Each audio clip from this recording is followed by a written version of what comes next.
Other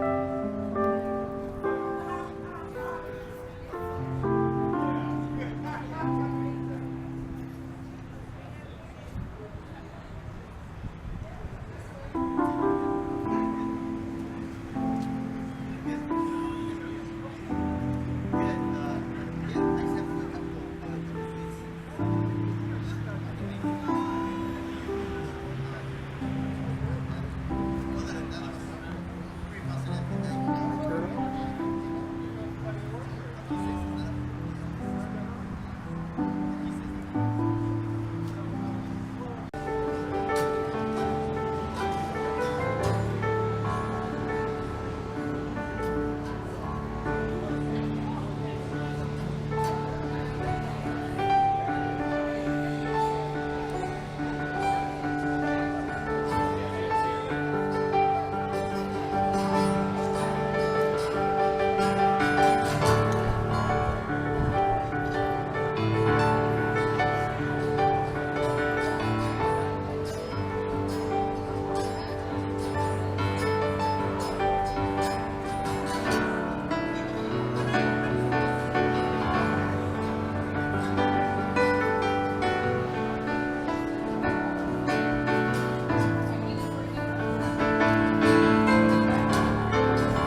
for Tom Ryberg and Andy Helmwald playing there. Thank you very much.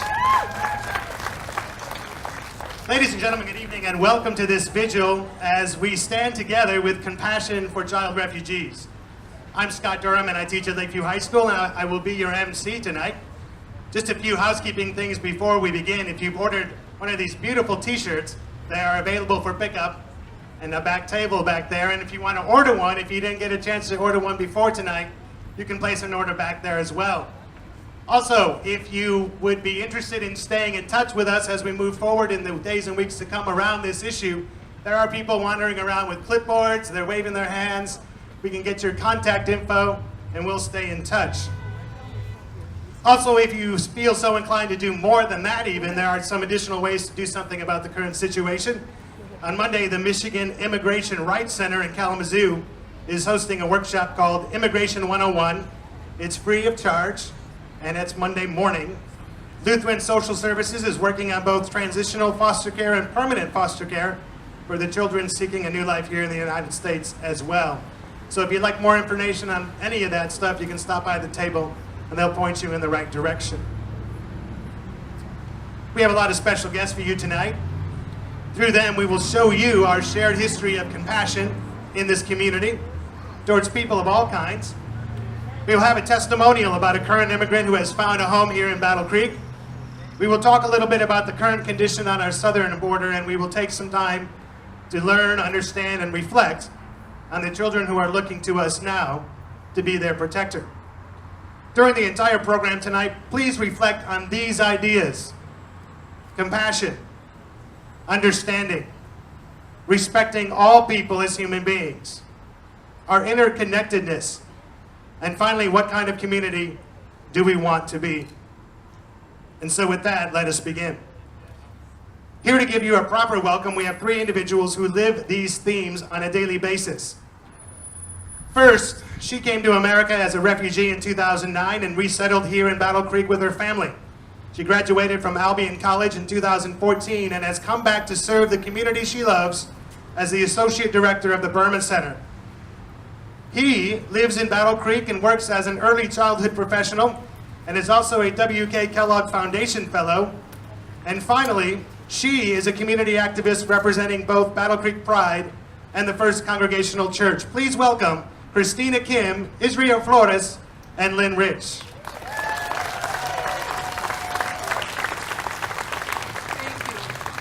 Thank you. It's so wonderful. This is wonderful. Thank you for being here and welcome.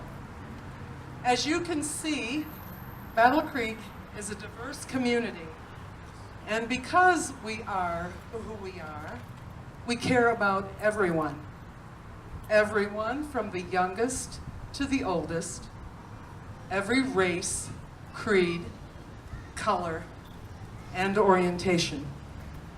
As you may be aware, the number of refugee children from Central America entering or trying to enter the U.S. has increased significantly in the last year due to escalating violence.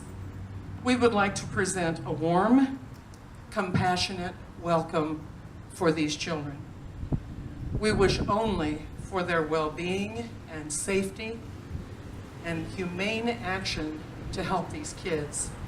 Thank you.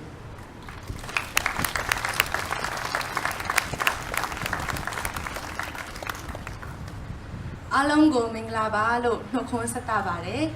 Di ma la yaw ja de atwet along ko athu be jesu tin pare. Along ti de time be jama ro Battle Creek ha lu myo paung song ni thai ne community takku phit pare. Jama ro di neya ma ni thai ne tu along a ji song ga ne a ngel song athi lu myo ba ta ma ywe ata ayaung khwe cha chin mashi be ne along ko chit khin de community phit pare. Jama ro along ti ja de time a jam phet mu twe to pwa la chin jaung Central America နဲ့ US နိုင်ငံကိုခိုးဝင်ခွင့်တောင်းပြီးဝင်ရောက်လာကြတဲ့ဒုက္ခသည်ကလေးများဟာဒီနှစ်အတွင်းမှာတိတိတတ်တာများပြားလာကြောင်းကိုသိရပါတယ်။ကျမတို့ဟာဒီဒုက္ခသည်ကလေးများကိုချစ်ချင်းစာနာစိတ်များစွာနဲ့နှွေးထွေးစွာကြိုးဆိုကြောင်းတင်ပြလိုပါတယ်။ကျမတို့တွေဟာသူတို့တွေရဲ့ကျန်းမာရေးနဲ့လုံခြုံရေးအတွက်လူသားချင်းစာနာချင်းများဖြင့်ကူညီပေးဖို့ဆန္ဒပြုကြပါတယ်။ LC New York. Kellogg Community College. Kirsten Inkia's Law, Lutheran Social Services of Michigan, Michigan Immigrant Rights Center, Michigan United, New Nueva Opinión, Peter Cobb's True Wind Media, St. Philip Roman Catholic Church, Sexual Assault Services, Saul Walker, Social Justice and Equality Team of First Congregational Church of Battle Creek, Sprout Urban Farms, St. Thomas Episcopal, Taqueria San Francisco, Urban League of Battle Creek, Voices Youth Council, Voices of Peace, W.K. Kellogg Foundation, Welcoming Michigan, Women's Co-op, Woodlawn Preschool, Youth Guidance Foster Care and Adoption, Andy Humboldt, Battle Creek City Commissioner, Christine Kindy, Dorothy and Roger Bossy, J.R. Reynolds, Jeremy Andrews, Nancy Tabor, Reverend Emily Joy McGaughey Reynolds, Reverend Thomas Ott, Reverend Tom Ryberg.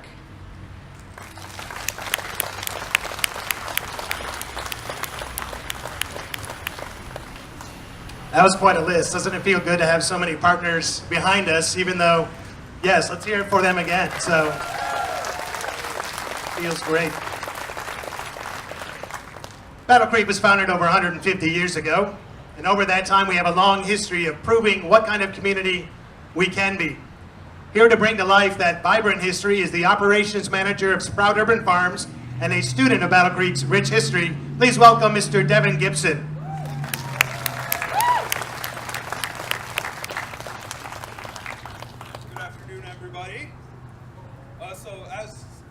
As Scott just said, Battle Creek's history dates back over 150 years ago.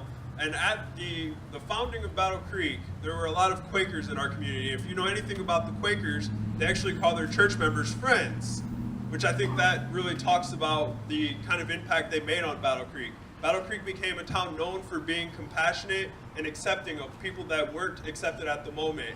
There's a person who moved here in 1856. I can't seem to remember what her name was. It feels like it's right around me, but I can't find it. And of course I'm talking about Sojourner Truth. Sojourner Truth moved to Battle Creek in 1857 after giving a speech here in 1856. She enjoyed the town so much because it was such a friendly place. She moved here and she stayed here till the day she died. She's actually buried just up the road from here. The Seventh-day Adventists also played a very active role in making our city what it is. Both because they gave us the Kellogg brothers, but they also had a very accepting and open and tolerant views towards others. I really wanted to just mention something really quickly about our town that I think we can all appreciate, and that is the fact that Battle Creek was one of the places that was critical on the Underground Railroad. Just up the road from here, many citizens of Battle Creek came and forced slave catchers out of town when they came to retrieve some of their slaves from the Fugitive Slave Act. So I think that's something we can be very happy about, that the people that came here before us would not allow things like that to transpire in their town.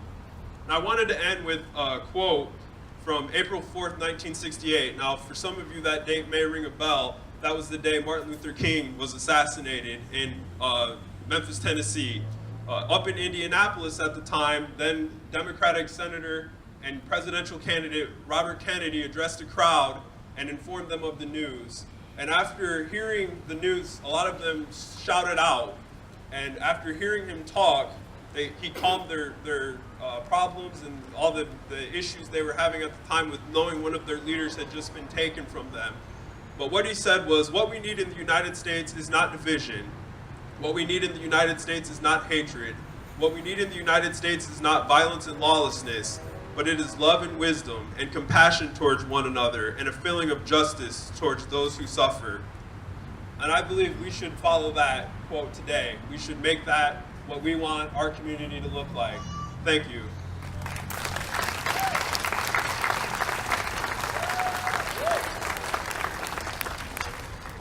All right, so with that history in mind, we bring you to more modern times. We here in our community have absorbed and welcomed immigrant communities from all over the world, and Battle Creek has been better for it. To share her experiences as a new citizen and part of our community's fabric is a program manager at the Burma Center and a full-time college student at KCC. She was born in Burma and came to the United States in 2001. Please welcome Jennifer Talzatan.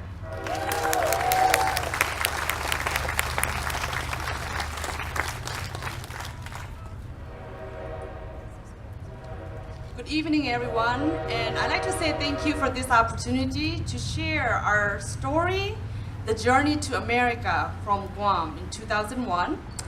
I was born and raised in Burma until I was 19 and came to Guam in 2001. I was raised in a family middle class with a very strong Christian-based family. Most of the people who left Burma, we have some reason, because one is our government. Our government is dictatorship, and we have 8 major ethnic group in Burma, and we are one of the Chin ethnic group who are Christian, mostly Christian, and we are under the oppression of religion.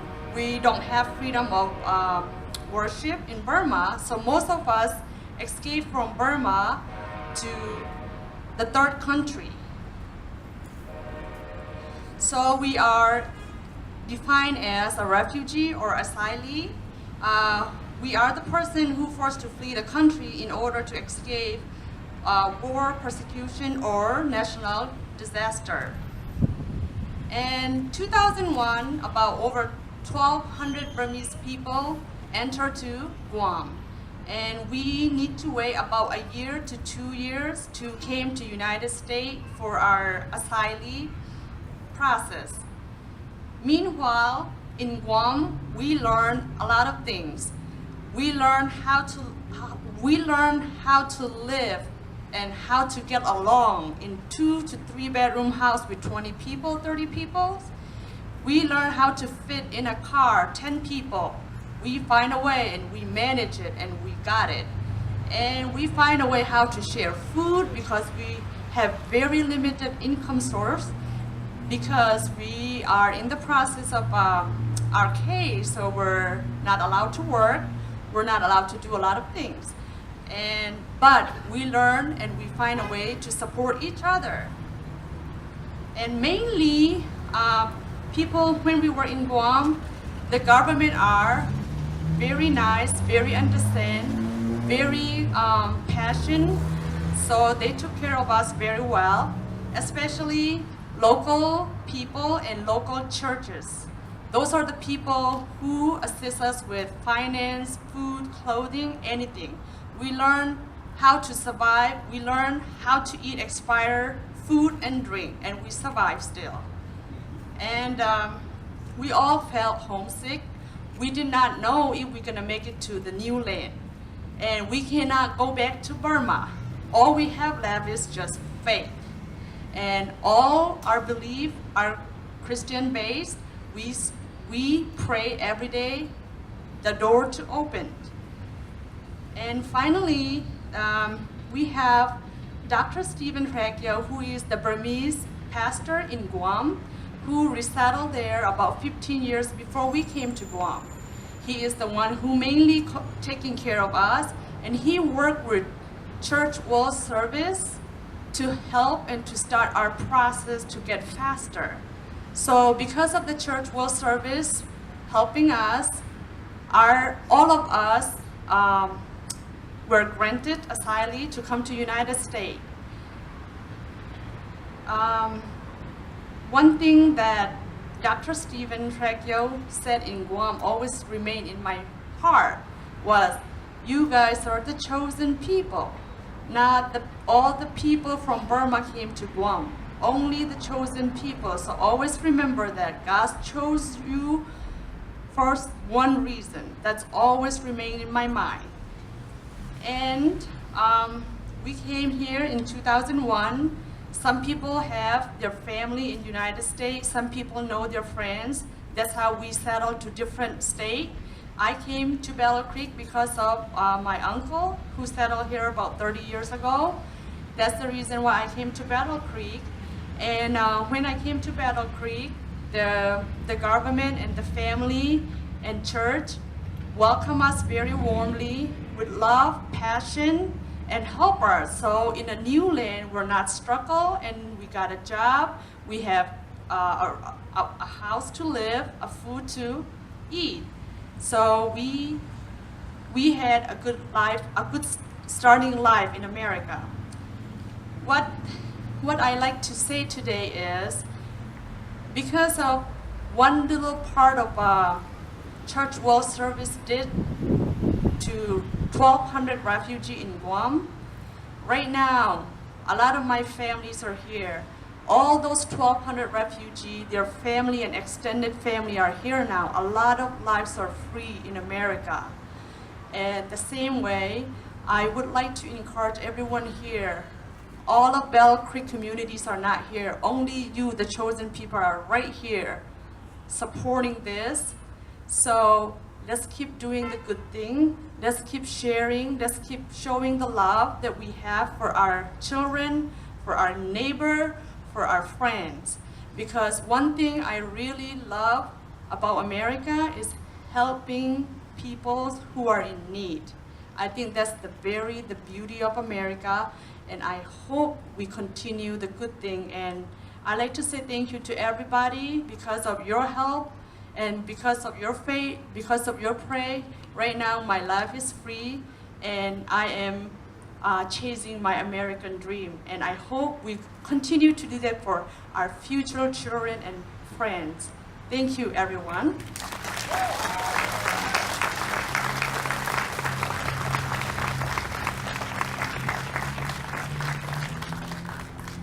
And now to the issue at hand. Thanks to Devin, we now know what our forefathers expected of us. Thanks to Jennifer, we now know that when we put our minds and hearts in the right place, we can help our new brothers and sisters overcome the challenges finding themselves in a new and strange land. But now we are presented with a new opportunity to test our resolve. Here to explain a little bit about the current situation our country and community face is the Executive Director of VOCES of Battle Creek. VOCES is a Latino Hispanic nonprofit that works to promote an inclusive society by providing Latino Hispanic families with opportunities and resources that lead to individual and community transformation. Please welcome Kate Flores.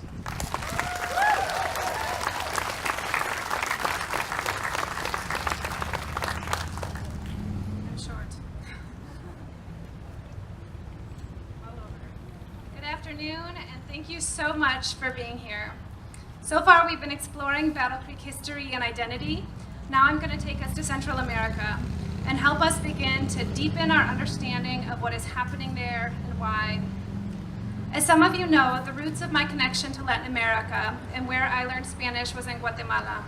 I spent every summer in college in a rural Mayan village deep in the mountains, 8 hours from Guatemala City.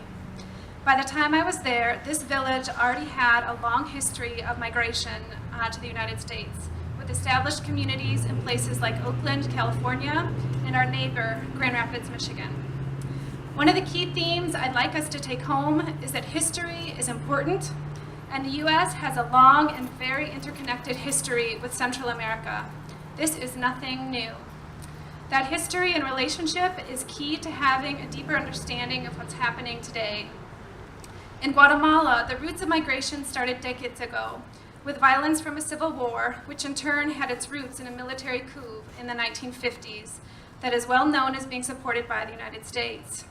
Hundreds of thousands were killed in the Civil War, and many sought asylum in other countries, including the US. By the time I arrived in Guatemala in the year 2000, only 4 years after a peace treaty was signed, migration relationships were well established. There were also the beginning roots in this small village of gangs. At that point in time, though, the gang was a group of young boys, teenagers, who had family in the US and who watched US and Mexican television. They were a bunch of kids who thought gangs and gang signs were cool. But these weren't kids involved in drugs or committing violence. They were indigenous Mayans wearing traditional woven clothing, colorful shirts, and bright red and white striped pants. The worst they were accused of doing, and arguably never even did, was steal turkeys. And I don't make light of that because at that time and in that place, that was a big deal. I went back to this village 6.5 years ago. Things were changing. There were big houses all over the place from money from the US, cell phones. A lot of those kids I knew weren't there anymore, they'd left. The gang situation was changing. There was at least one rival gang, and now their gangs were transnational. I was shocked to learn about what happened in one country between the 2.5 years ago, rural Guatemala. Imagine now. Imagine in the cities. So what is happening now in Central America? Why is it that we're all here? As I mentioned, Central American migration has happened for a long time, but in the last several years there's been a change. The numbers of unaccompanied children has risen dramatically. In the last year, we've seen a 100% increase in the number of children, with 52,000 having crossed just since October of last year. We're just hearing about this now because the numbers have gotten so large that they're overwhelming the systems designed to handle them. Gang violence and lack of protection in Central America, particularly in El Salvador, Honduras, and Guatemala, is driving this exodus. Children and teenagers are targets for gang recruitment. If they refuse to join, gangs will retaliate against them and their families. Punishment is harsh. Rape, kidnapping, murder. There's little protection for children because of weak governments and corruption. Drug cartels, international street gangs, and other organized crime syndicates are battling for control of drug trafficking routes, residential neighborhoods, bus systems, human smuggling operations, and pretty much anything that helps them extract a profit. Even schools are not safe. The murder rates in some of these countries are the highest in the world. Honduras has the highest murder rate of any country in the world, 30% higher than the civilian casualty rate at the height of the Iraq War. Nearly 3 in 4 murders in Guatemala go unpunished. While the United States is receiving many of the children and families, other nearby countries are also seeing a rapid increase in the number of Central Americans seeking asylum. We are talking regional displacement.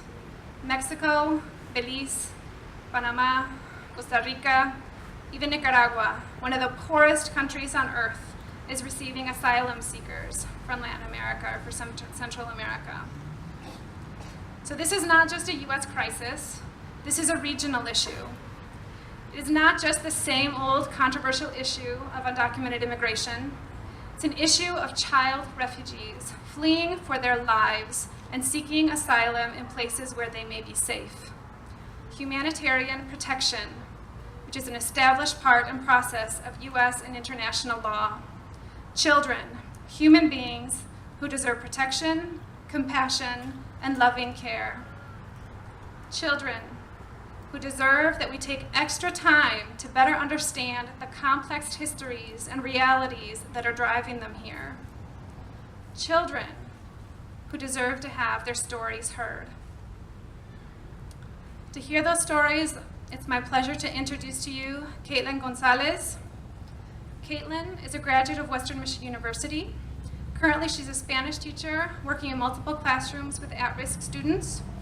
She previously worked under the supervision of Lutheran Immigration and Refugee Services as a transitional foster care teacher with unaccompanied minors from Central America. She is here to share her experiences.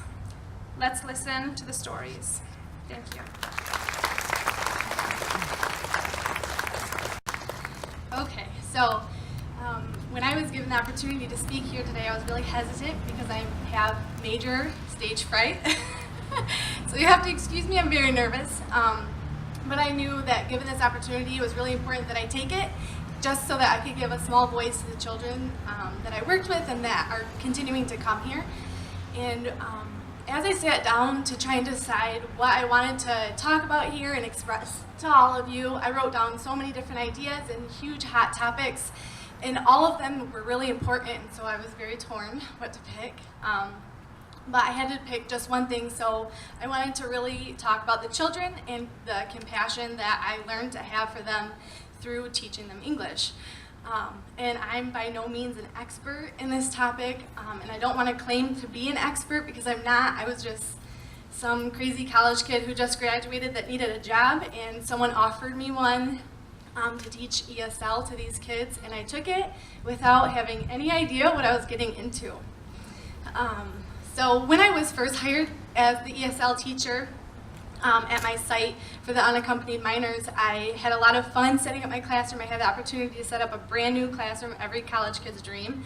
And I was told that I would have 10 kids at a time between ages 5 to 12 with a few exceptions. So a pretty big age range there. So I got to work filling my room with books and puzzles and posters for the kids. And then I started going through the trainings to be prepared for the kids and what they're carrying with them when I meet them. But I still couldn't grasp basically how these kids were about to touch and change my life forever. So as I met and interacted, and most of all listened with the kids, I learned about their past, and a lot of their pasts were filled with exactly what the previous speaker was just talking about: abuse, neglect, abandonment.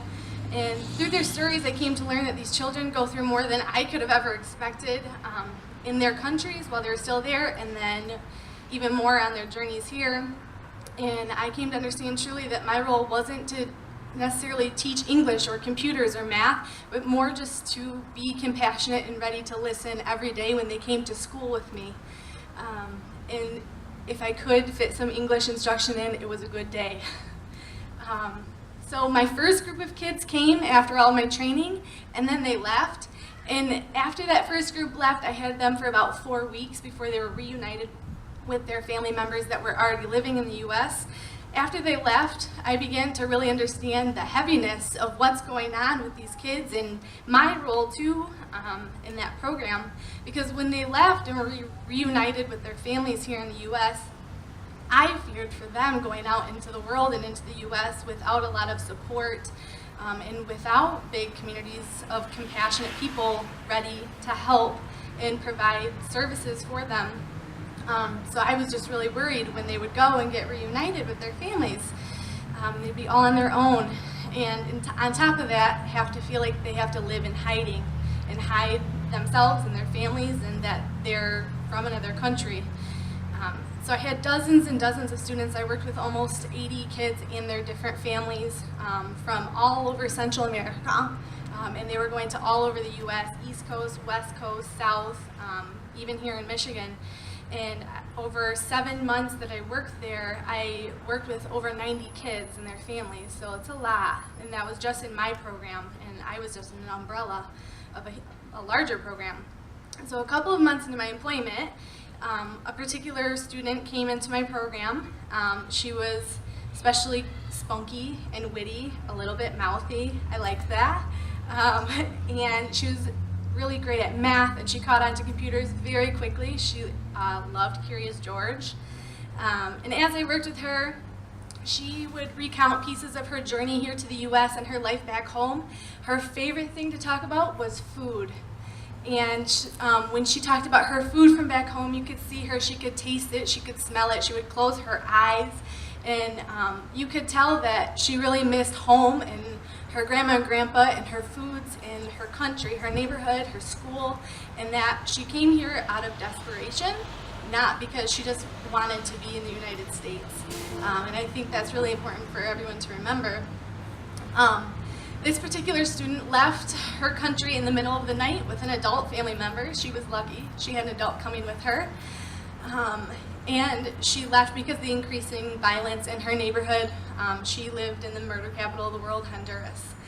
And so she left because of the increasing violence, and it was time for her to come because her parents had the money and they sent for her. She often talked about houses being broken into in her neighborhood and her friends hiding in their own homes at night when they went to bed so that the bad guys wouldn't find them. So pretty difficult things. She also talked about the gangs and that she wasn't afraid of them, but her friends were afraid of them, which we all knew she really was afraid. But these kids were very tough. But she said that she knew better not to cross the gangs and that they were pretty much on every corner and everyone knew who they were, but just don't mess with them. And so she had left not because she wanted to come to the United States, but because she had to. She also started telling me about her journey here to the United States. It took her a full month to get here from her country. She recounted miserable amount of walking in the heat, and her mouth being extremely dry, but knowing she had to ration the little bit of water that she had, not knowing when her next amount of water would come. And she walked for days and days, and sometimes they would have to just sleep in the dirt because they couldn't even find a comfortable bush to sleep in. So pretty difficult.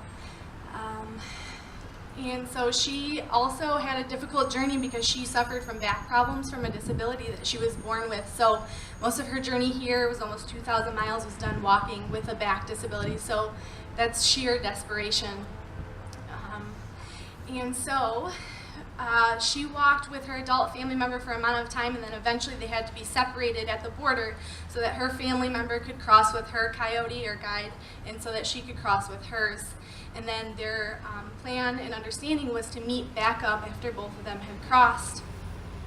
Her family member crossed safely and was waiting for her on the other side. However, my student was caught by Border Patrol, and as she was climbing over the fence, and she was sent to a detention center down south, and she notified her parents that she had been caught, and then her family member proceeded to walk all the way to where her parents live here in the United States after she crossed the border. And my student sat in the detention center and was brought to my program, where she had to stay for almost 4 months with me before she could be released by the government to be with her parents. During these 4 months, she went through extreme highs and extreme lows, and she waited for the okay to be released to her parents, knowing that she had come this far. She walked for a month almost and had to wait 4 months, being so close to her parents. So this wait caused her, just like thousands of other kids all over the U.S. right now, desperation, anxiety, depression, as they wait to hear an answer from the government if they can be released. On top of assimilating to the culture, the food, the smells, the language, our weather, snow. So it's a lot for these kids to take in, and it puts them on overload, and it can cause them a lot of major emotional trauma. And so the last piece that I'd like to leave you with is that I had no idea, again, what I was getting myself into, but I started to realize that these journeys take a lot of strength, and these kids, they suffer a lot of emotional trauma. They see a lot of terrible things along the way, on their way here, and in their countries before they leave. And so it's a lot, and we need to be compassionate. So my message is pretty simple. These children, along with kids born anywhere in the world, are our future, and shamefully they themselves don't even know what their future is. And so children, no matter their size, color, country of origin, they need structure, purpose, security, and consistency, and it's up to all of us to provide that. So I urge you or anyone you know to be compassionate and listen if you're given the opportunity to talk with any of these children from anywhere. Listen to their stories, and they will amaze you, and their unending amount of strength is something that will resonate with you for a lifetime.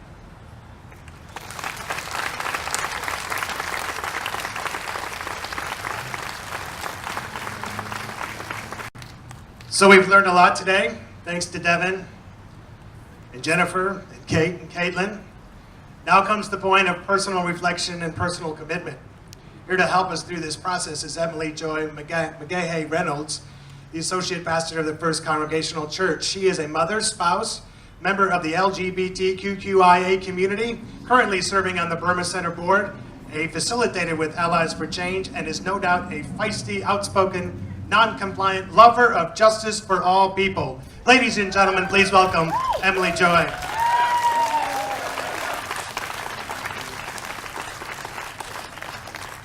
So, greetings everybody. I don't know if you happened to see that news clip today where there was a person in our state who was holding a sign that said, "Not my kid, not my problem." So here's what I want to say. There is not a single child on this earth that is a problem. Somebody better say amen out here. There is not a single child on this earth that is a problem. My religious tradition tells me that every child comes into this world bearing the image of God. So, would we deport God? No. We make space for God in our world, amen? And so we make space for children. I want us to all think for the next few minutes in silence about the children that we once were, and the children that we're connected to today, and the children all over this earth, and the world that we want them to inherit. And I want you to do that. And I want you to reach out to somebody who's next to you, and I want you to touch somebody who's next to you. Be appropriate, but you know, like with hands, hand hold. We're talking about interconnectedness today. How many of you know that you're interconnected if you're on this earth? Yes? All right, so reach out to your neighbor here at this vigil. All right, we're going to connect to each other, and we're going to have a moment of silence, and I want you to think about the kids in this world and what world we want for them. All right, and there's a bunch of kids here, and they're going to come up and sing after this, so let's take a moment to honor our connectedness and to honor the children of this world in silence.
It was once said that if we can dream a world, we can make that world. It starts with every one of us, yes? All right, Freedom Scholars, why don't you come on up? Come on.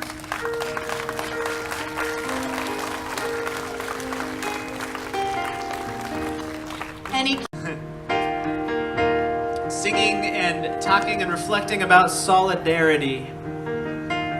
Hey, Freedom Scholars, you remember what solidarity is? We talked about it being about standing with somebody else who needs support. So we go to be in solidarity with someone, we are going to support them. So this is a song about being in solidarity with one another and with those who need our support. We'll go line by line. The line is, we are children together and we are singing for our lives. We are children together and we are singing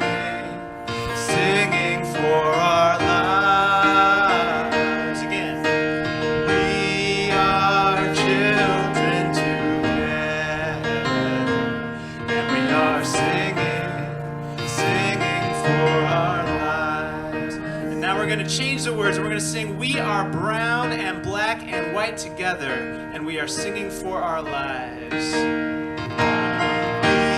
are brown and white together. Whoa, black. Let's try that again. I'm sorry. Brown and black and white together. Brown and black and white together. Here we go. Brown and black and white together. And we are singing for our lives. Brown and black and white together. We are singing for our lives. Looking around, we got some babies in the house and we've got some elders in the house. And I'm not pointing any fingers, but we're going to sing, we are young and old together and we are singing for our lives. We are young and old together and we are singing for our lives. We are young and old together and we are singing for our lives. And because we have some people Hispanohablante here, we're going to all practice our Spanish for those of us who are not Spanish speaking. The line is, Somos la gente unida. Say that. Somos la gente unida. And then Estamos cantando por la libertad. Say it. Estamos cantando por la libertad. Yeah, you'll get it. Here we go. Ready? Somos la gente unida. Estamos cantando por la libertad. One more time. Somos la gente unida. Estamos cantando por la libertad. We'll be in solidarity with one another and all who need our support this day. Thank you for the music.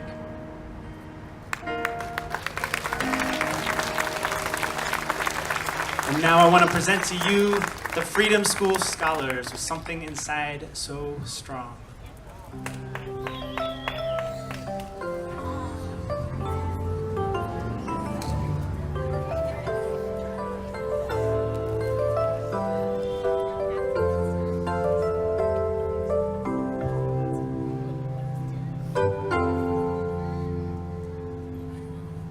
The higher you build your barrier, the taller I become. The farther you take my rights away, the faster I will run.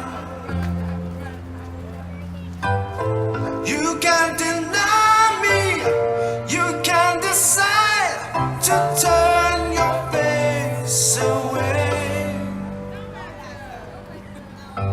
No matter, cause there's something inside so strong. I know that I can make it, though you're doing me wrong, so wrong. You thought that my pride was gone. Oh no, something inside so strong. Oh, something inside so strong.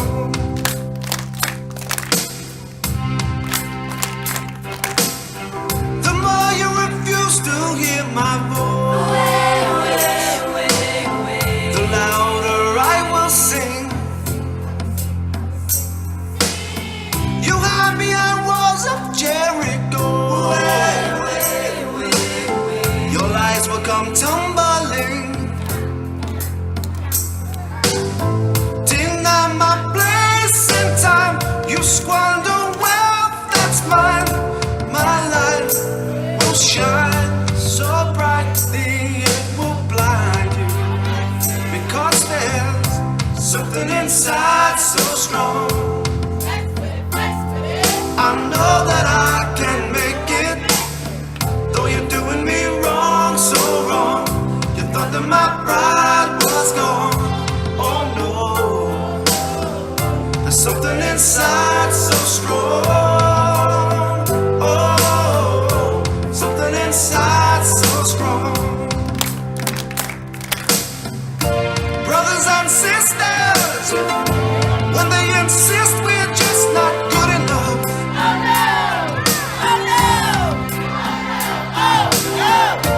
Well, we know better. Just look them in the eyes and say, we're gonna do it anyway. We're gonna do it anyway. Something inside so strong. I know that I can make it, though you're doing me wrong, so wrong. You thought that my pride was gone. Oh no, something inside so strong. Oh, something inside so strong.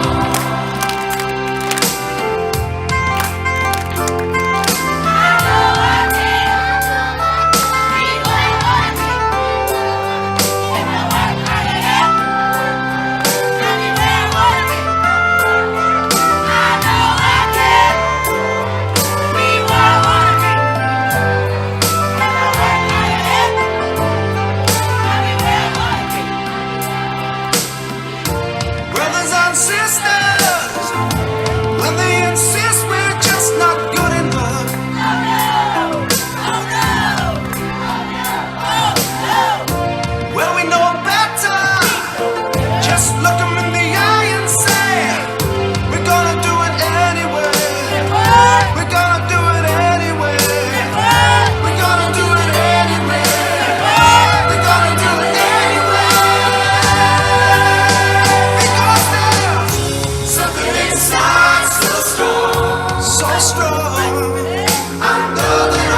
Yeah, one more round of applause for the Freedom Scholars. Thank you very much.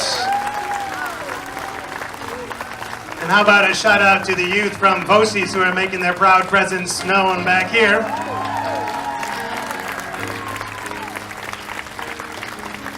Once again, ladies and gentlemen, if you feel like doing something more, and hopefully after tonight, you can't help but do something more, make sure we have your contact information at the table in the back there.